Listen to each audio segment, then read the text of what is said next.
Welcome, here I've got Vodafone Smart Platinum 7 and I'm gonna show you how to turn on and off the camera grid lines at this device. So let's start by tapping on the camera button to open it, and for now we are in the standard photo mode. From here let's go to the left corner to this button.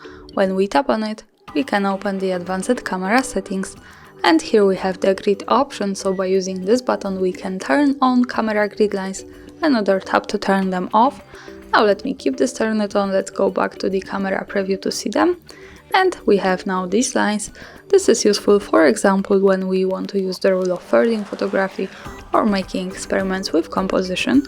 Also remember that these lines are not visible at the real picture, so when I take a photo and when I go here to the left to the gallery, we can't see the grid lines at the real picture, so they are only to help us taking better photos.